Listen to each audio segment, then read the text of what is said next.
My general manager texted me to meet him in the conference room. Lisa, after 17 years, your salary is too high for your contribution, he announced bluntly. Your email access is already disabled. I thanked him for the experience and walked out calmly. Next Monday would be fun.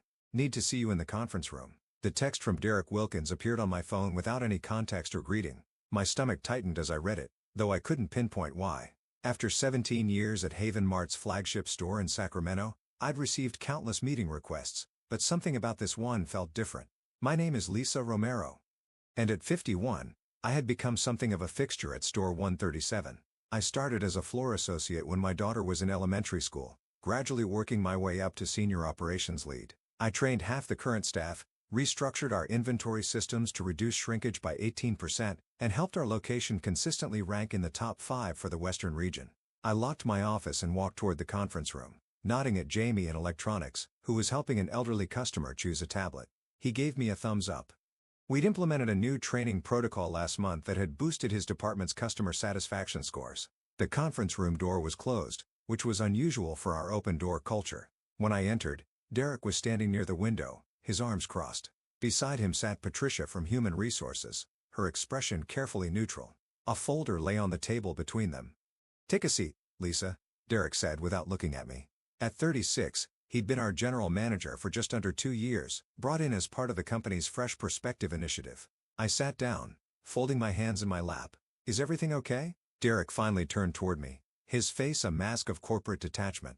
"After reviewing our organizational structure, we've determined that your position is no longer aligned with our business needs." Patricia slid the folder toward me. "Your salary is too high for your contribution. We're letting you go." I blinked, trying to process the words. "I don't understand.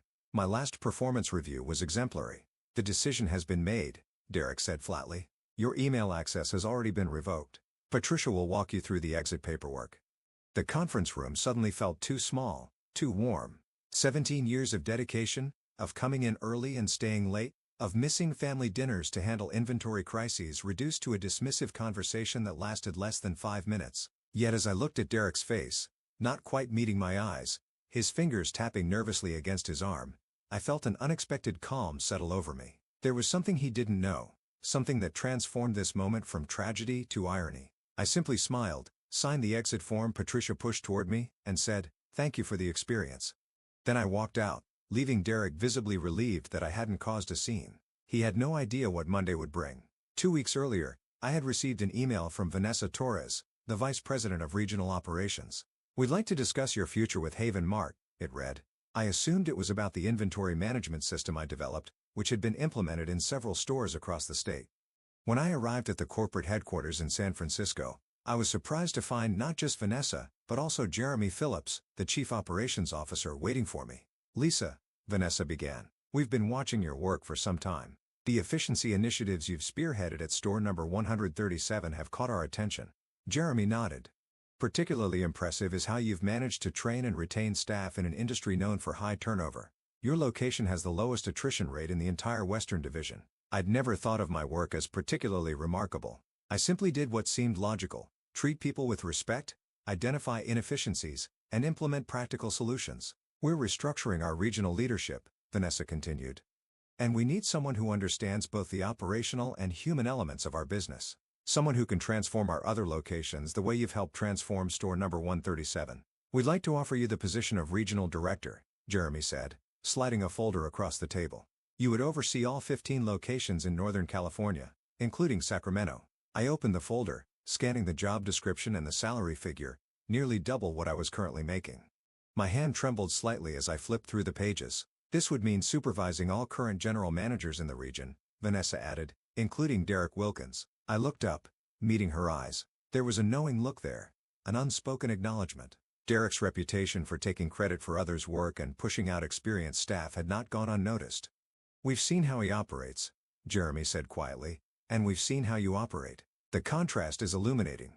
I thought about my team at store number 137, how we'd weathered inventory crises, holiday rushes, and the chaos of the pandemic together.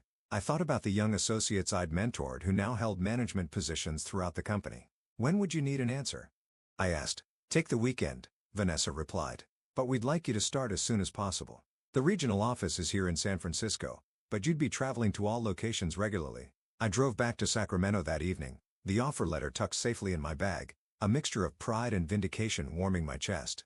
After 17 years of quietly driving results while others took the spotlight, my work had finally been recognized by the people who mattered. I called my daughter that night and told her about the offer. "Take it, Mom," she said immediately. "It's about time." The following Monday, I accepted the regional director position, asking for a 2-week transition period to wrap up projects at Store Burger 137. Vanessa agreed, emphasizing the confidential nature of the appointment until the official announcement. "We'll announce it company-wide next Friday," she said. "Until then, proceed as normal." So I did. I continued my daily routines, meeting with department heads, addressing inventory discrepancies, and mentoring newer team members. I even helped Derek prepare for his quarterly presentation to the board, staying late to ensure his numbers were accurate and his proposals solid. During this time, I noticed Derek watching me with increasing suspicion. Twice, I caught him reviewing printouts of my email correspondence with vendors. Once, he questioned Julia from accounts about purchase orders I'd approved. "He's looking for something to use against you," Julia whispered during our lunch break. "He's been asking about expense reports, overtime approvals, anything he could flag as problematic." I wasn't surprised. Derek had systematically removed most of the senior staff who had been at store number 137 before his arrival. Thomas from warehouse operations was reorganized out after 22 years. Catherine from customer service was placed on a performance improvement plan so demanding that she resigned after 3 decades with the company. I was the last of the old guard, and my salary, increased through years of modest raises and promotions, was undoubtedly a tempting target for someone looking to cut costs and demonstrate bold leadership to corporate. What Derek didn't realize was that corporate was watching him, not me. On Wednesday, I received an embossed envelope containing my official offer letter, benefits package, and a welcome note signed by the executive team. I would start the following Monday. That same day, I noticed Derek in a lengthy closed-door meeting with Patricia from Human Resources. They emerged looking grim but determined. By Thursday morning, the conference room had been reserved for a personnel discussion at 2 p.m., the same time Derek texted me to meet him there. As I cleaned out my desk after the termination meeting, I felt an odd sense of peace. For years, I had poured my heart into this store, into the people who worked here. I had missed dance recitals, declined vacations, and worked holidays to ensure everything ran smoothly. And while being dismissed so callously stung, I knew that my journey with Haven Mart wasn't ending. It was expanding. I handed my keys to Patricia, who couldn't quite meet my eyes. "Is there anything you'd like to say for the record?" she asked, her voice professional but strained. I thought about telling her then, about the offer letter sitting in my car, about the corporate apartment in San Francisco I had just signed a lease for, about how on Monday I would step into a role that would make Derek answerable to me. But instead, I simply smiled. "No," I said. "I think everything will become clear very soon." I walked out of store number 137 not as a terminated employee, but as its future regional director. Derek just didn't know it yet. Friday morning, I woke up feeling lighter than I had in years. For the first time in nearly 2 decades, I didn't have to rush to Haven Mart to handle the early shipments or prepare for weekend crowds. I savored a second cup of coffee on my porch, watching the Sacramento sunrise paint the sky in shades of pink and gold. My phone buzzed with messages from coworkers who'd heard about my termination. "This is bull," texted Jamie from electronics. "The store won't function without you." "Derek's making a huge mistake," wrote Bethany from customer service. "We're all in shock." I responded with gratitude, but offered no details about what was coming. The official announcement would go out that afternoon, and I didn't want to undermine corporate's communication plan. At noon, my daughter Gabriella called. "Mom, I can't believe they fired you, after everything you've done for that place." "It's okay, sweetheart," I assured her. "Everything happens for a reason." "Well, I hope that reason involves Derek getting what he deserves," she said fiercely. "Remember when he didn't approve your time off for my graduate school ceremony? Or when he took credit for your inventory system at the regional meeting?" I did remember, but those slights seemed small now, knowing what was coming. "Let's not focus on the negative," I said. "How about we celebrate this weekend? I start a new job on Monday." "Already? That's fantastic. Where?" "Still with Haven Mart, actually, but in a different capacity." Before I could elaborate, my phone beeped with an incoming call from Vanessa Torres. I promised Gabriella details later and switched over. "Lisa," Vanessa said, her voice warm but serious, "we just issued the company-wide announcement about your appointment. I wanted to give you a heads up that it's causing quite a stir at store number 137. I felt a flutter of anticipation. I imagine it would. Derek Wilkins called our office almost immediately, claiming there must be some mistake. When our executive assistant confirmed the appointment, Well, let's just say he wasn't pleased. I could picture Derek's face, the gradual transformation from confusion to disbelief to horrified realization. The same man who had dismissed me so coldly just yesterday was now learning that I would be his direct supervisor starting Monday. Is there anything I need to do? I asked. Not at all. We've instructed him to prepare a complete store overview for your arrival on Monday morning. All other general managers in the region have also been notified and are scheduling welcome meetings with you. After hanging up, I checked my personal email. Sure enough, there was a message from corporate communications with the subject line, Leadership Announcement. Lisa Romero appointed Regional Director, Northern California. Attached was the official release that had gone out to all employees. Haven Mart is pleased to announce the appointment of Lisa Romero as Regional Director for Northern California, effective Monday. Lisa brings 17 years of exemplary service and operational expertise to this role, having most recently served as Senior Operations Lead at our flagship Sacramento location. In her new position, Lisa will oversee all 15 stores in the Northern California region, working directly with general managers to implement best practices and drive performance excellence. Within minutes, my phone exploded with messages from current and former colleagues. Most were congratulatory, but a few contained snippets of information about the chaos unfolding at store number 137. Derek locked himself in his office after the announcement, Julia wrote. Patricia from HR is outside looking panic-stricken. Another text from Jamie simply read, Justice. I put my phone aside and began packing for my weekend trip to San Francisco. I had an apartment to furnish and a new wardrobe to purchase before Monday. Despite 17 years of dedicated service, I had never owned a tailored blazer or proper business attire. My work had always been hands-on, practical, often physical. That was about to change. Saturday morning, I drove to San Francisco. The corporate apartment was small but modern, located in a high-rise downtown with a view of the bay. I spent the day purchasing essentials, professional clothing, office supplies, kitchenware for the sparse apartment. At a boutique in Union Square, a stylish saleswoman named Carolyn helped me select a wardrobe befitting my new position. Regional Director, she repeated when I told her my title. That calls for something powerful but approachable. She assembled a collection of tailored blazers, sleek dresses, and classic separates in rich saturated colors. As I tried on a deep burgundy blazer, Caroline adjusted the shoulders and nodded approvingly. This is perfect. You look like someone who makes decisions that matter. I studied my reflection, barely recognizing the confident executive staring back at me. For years, my uniform had been khaki pants and a Haven Mart polo, hair pulled back in a practical ponytail, minimal makeup that would survive 12-hour shifts. I'll take it, I said, and the navy and charcoal ones as well. By evening, I had transformed both the apartment and myself. I sat at the small dining table reviewing the regional performance reports Vanessa had sent over. Store number 137, my former home, was profitable but showing concerning trends, increasing employee turnover, declining customer satisfaction scores, and shrinkage numbers that had begun to creep up after years of steady decline. These were clear indicators of Derek's leadership style. Pressure without support, expectations without resources, demands without recognition. My phone rang. A Sacramento number I didn't recognize. Lisa Romero, I answered. Lisa, it's Patricia Jenkins from Human Resources at Store 137. Her voice was strained, professional composure barely masking panic. Hello, Patricia. What can I do for you? I kept my tone neutral, remembering her sitting silently beside Derek as he terminated my employment. I wanted to apologize for Thursday's meeting. I had no idea about your promotion. None of us did.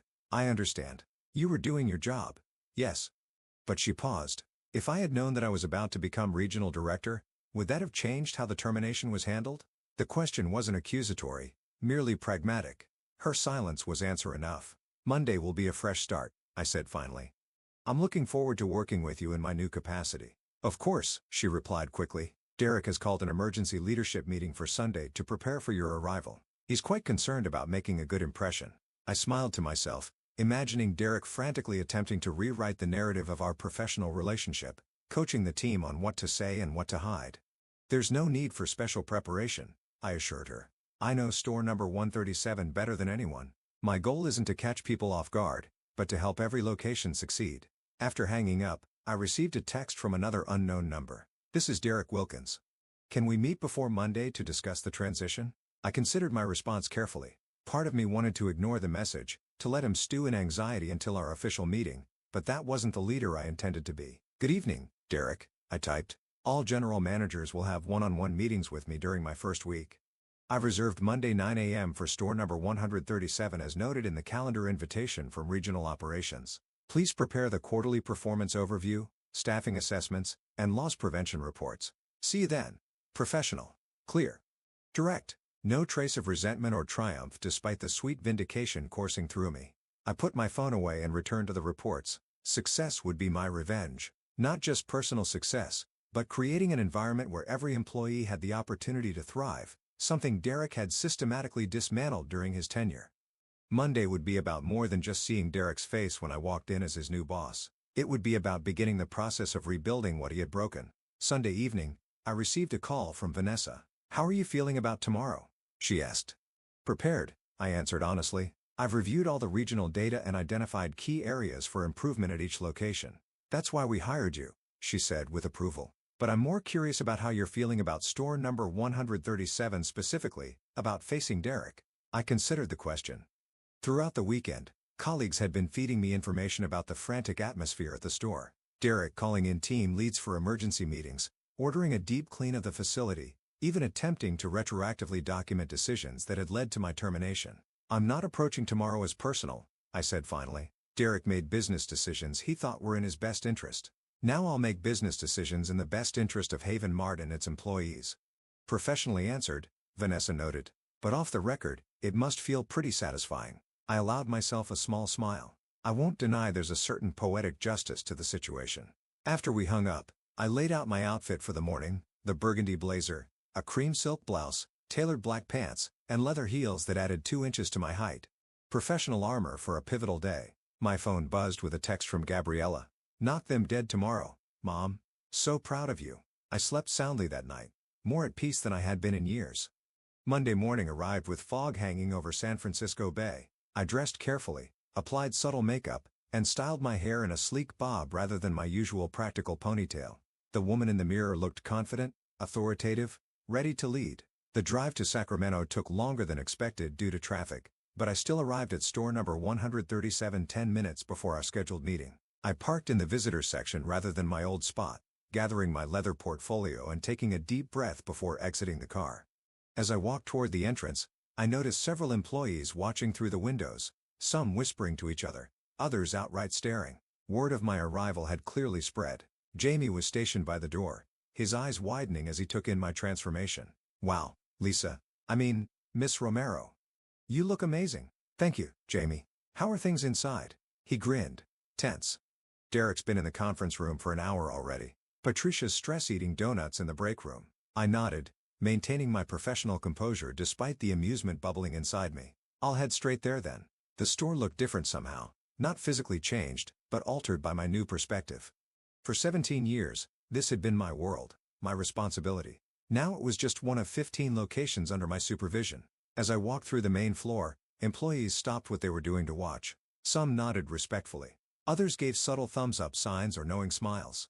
I acknowledged them with professional nods, maintaining the dignified demeanor my position required. When I reached the conference room, I paused outside the door, gathering myself for what was to come. Through the glass panel, I could see Derek sitting alone at the table, surrounded by binders and spreadsheets, checking his watch nervously. I knocked once and entered without waiting for a response. "Good morning, Derek," I said, my voice steady and authoritative.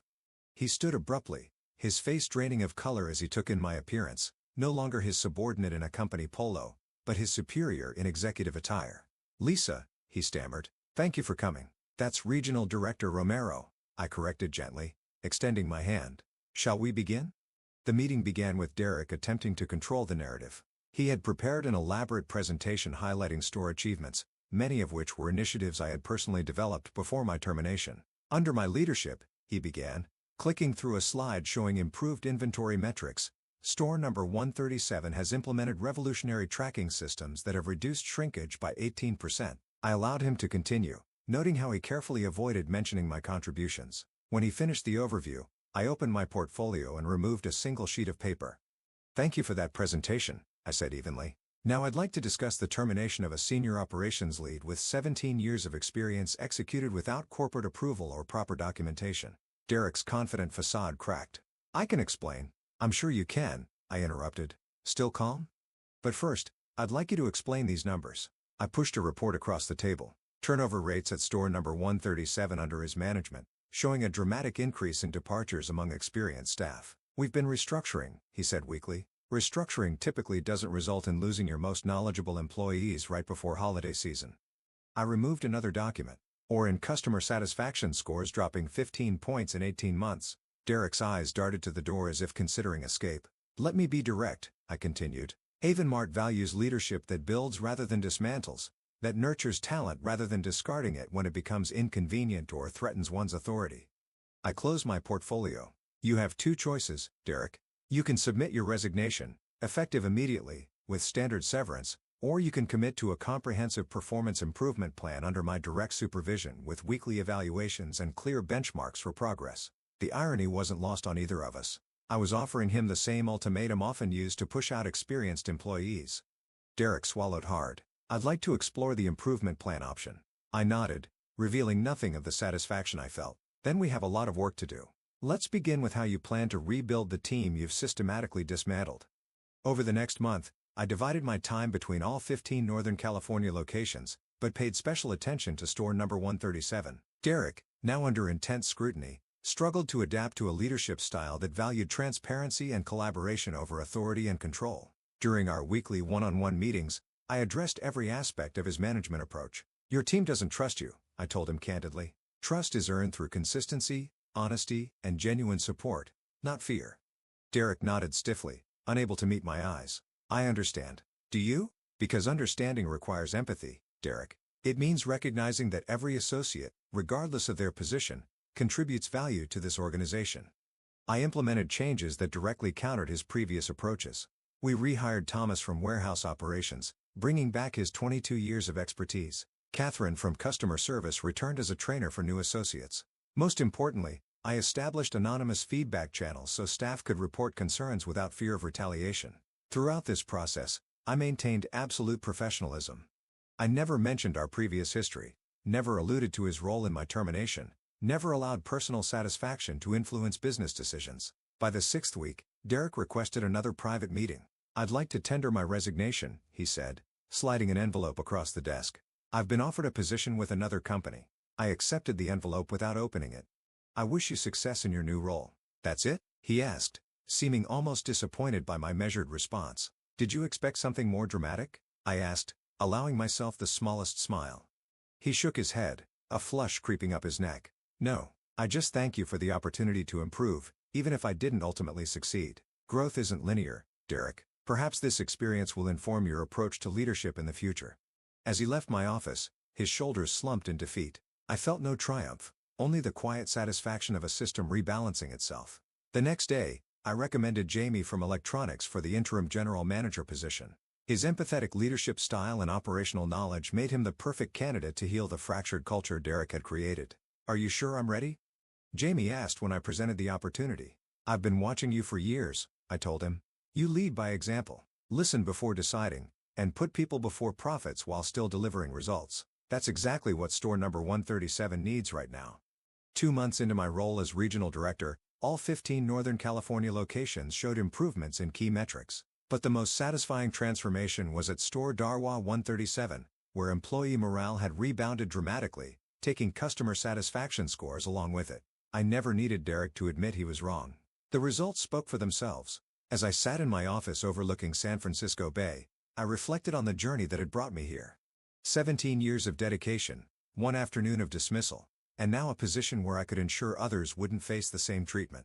The best revenge wasn't seeing Derek's face when I walked in as his boss. It was creating an environment where talent was nurtured, experience was valued, and leadership meant service rather than power. That was a victory worth savoring.